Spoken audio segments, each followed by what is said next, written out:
A few moments later.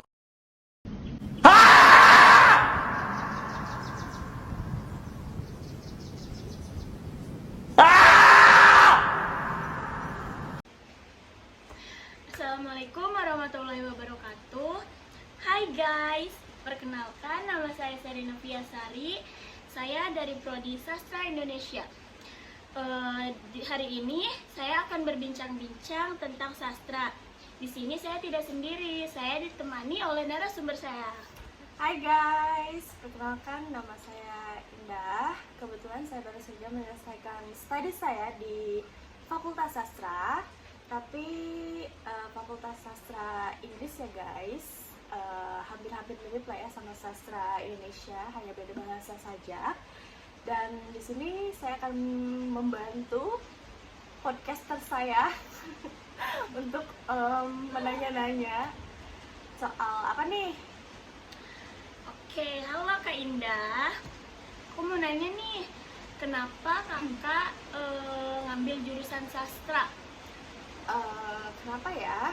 Kenapa ngambil jurusan sastra? Karena mungkin awalnya juga saya bingung kenapa yang ngambil jurusan sastra, tapi ternyata setelah masuk sastra itu banyak kok ternyata manfaatnya. Jadi saya bisa tahu nih kenapa tujuan saya tuh masuk sastra, karena dari jurusan sastra ini kita nggak hanya belajar tentang sastra, tapi kita juga belajar membuat sastra. Jadi itulah kenapa saya memilih sastra itu sendiri.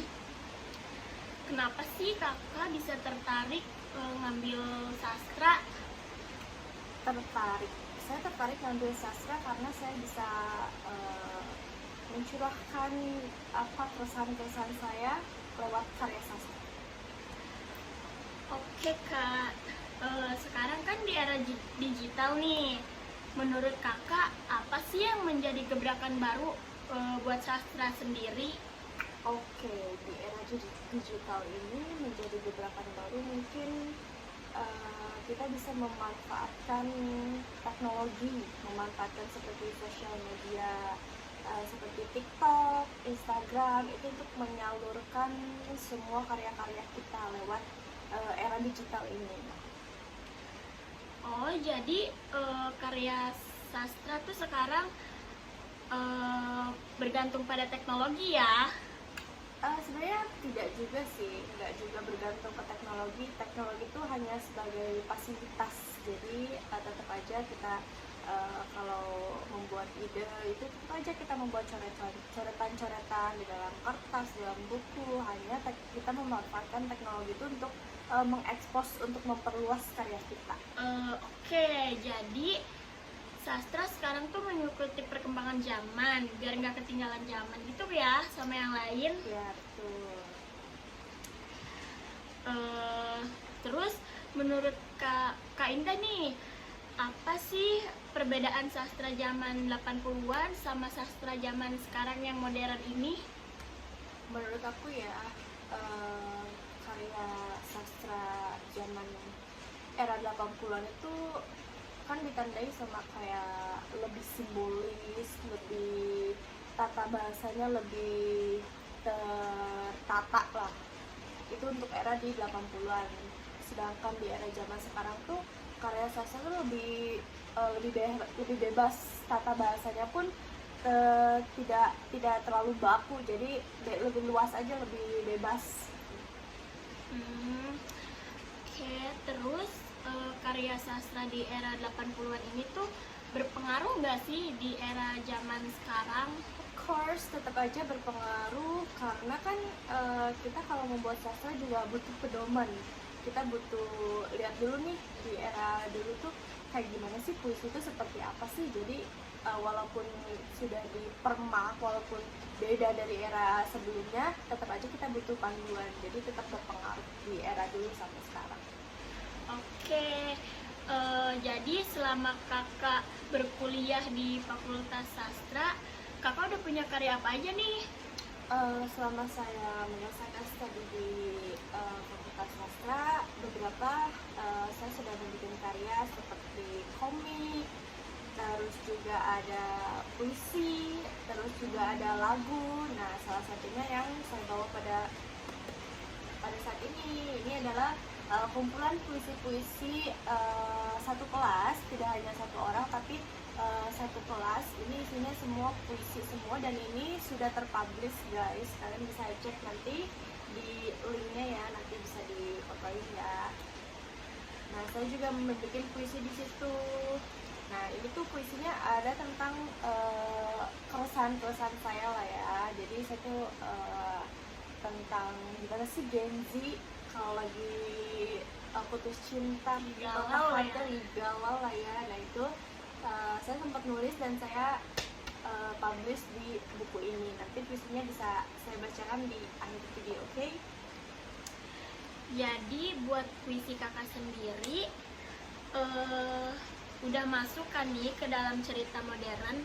Jadi gimana kakak cara memilih tema dan isu-isu buat karya kakak? Nah, kan tadi saya bilang in this era sebagai Gen Z pasti ya banyak tentang isu-isunya kayak romance seperti itulah ya, tentang keresahan Gen Z aja. Jadi yang ada di kalangan ini aja memilih isunya seperti itu. Oh, jadi karena lebih menarik di kalangan anak zaman sekarang itu daripada cerita sejarah ya. Iya, betul. Anak-anak sekarang soalnya kayak lebih tertarik sama cerita-cerita pada percintaan. Oke, bagus nih kayaknya cerita puisi dari kakak. Nanti kita bisa dengerin sama-sama di akhir video ya guys.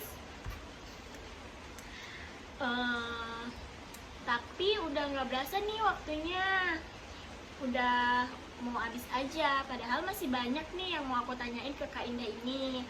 Mungkin bisa dicoba di lain waktu ya kak. Oke.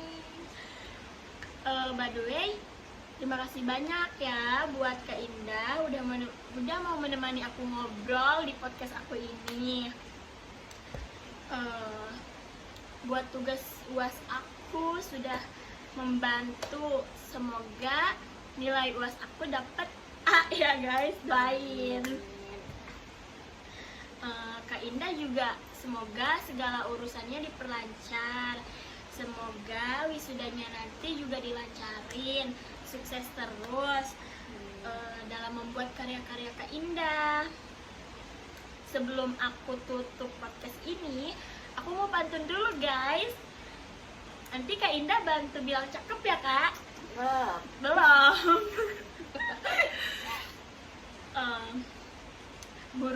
Burung dara, burung cendrawasih, Cakep. cari dulu di Papua. Cakep. Sekian, terima kasih. Semoga bermanfaat buat kita semua. Dadah guys, terima kasih Kak Indah. Sama-sama. Empty promise. You say you care of my mind, but you dismiss my tears as drama. You say you understand my pain, but you offer solution, not a shoulder. You say you see my struggles, but you look away when it's in question. This is why I hesitate when you say you're here for me.